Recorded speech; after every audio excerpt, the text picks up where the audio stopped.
Assalamualaikum warahmatullahi wabarakatuh. Saya Anastasia kelas 4I. Baiklah, di sini saya akan menjelaskan sedikit tentang ekonomi publik. Ekonomi publik tentunya sudah bisa menganalisis bahwa ekonomi publik ini mengkaji tentang masalah-masalah publik karena telah melalui beberapa cabang dari ekonomi publik ini, yaitu ilmu ekonomi, ekonomi mikro, ekonomi makro, di mana ilmu ekonomi membahas masalah keinginan dan kebutuhan yang menjadi masalah untuk dianalisis baik dalam ekonomi makro maupun ekonomi mikro, yang dimana terdapat di dalam hal ini masalah-masalah yang sehingga perlu adanya campur tangan pemerintah untuk membuat suatu kebijakan yang dimana dalam hal ini pemerintah mampu mengatasi permasalahan yang ada dan dalam negara maupun juga dalam permasalahan yang timbul dengan negara lain. Ya, misalnya dalam bentuk kerjasama.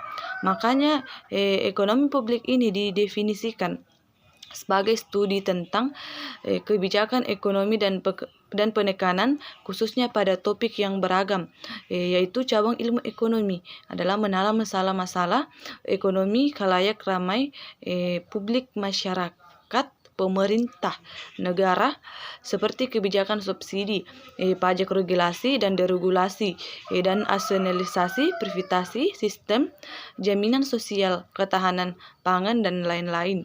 Karena ekonomi ini adalah sumber munculnya masalah yang membuat kita merasa tidak sejahtera. Maksudnya, karena adanya dalam pemenuhan akan kebutuhan dan keinginan.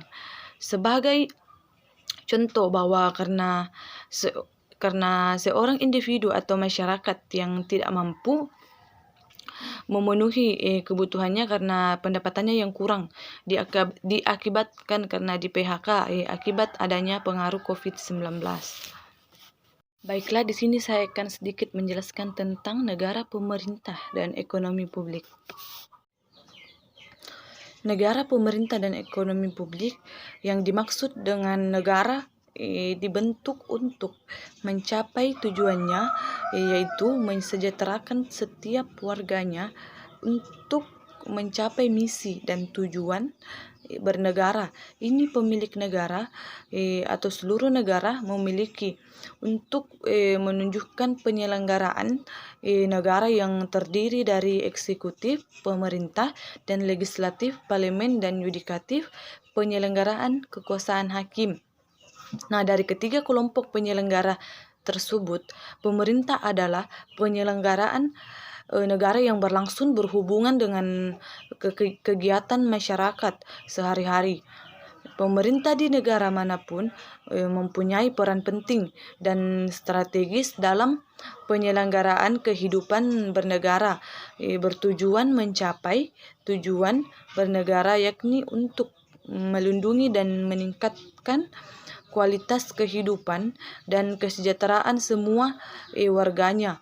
Kalau tugas pemerintah di bidang ekonomi publik itu adalah meningkatkan dan melindungi kesejahteraan secara berkelanjutan. Nah, sedangkan tugas di luar ekonomi adalah meningkatkan aktivitas pelayanan kepada masyarakat sekaligus meningkatkan kesejahteraan masyarakatnya. Sekian, wassalamualaikum warahmatullahi wabarakatuh.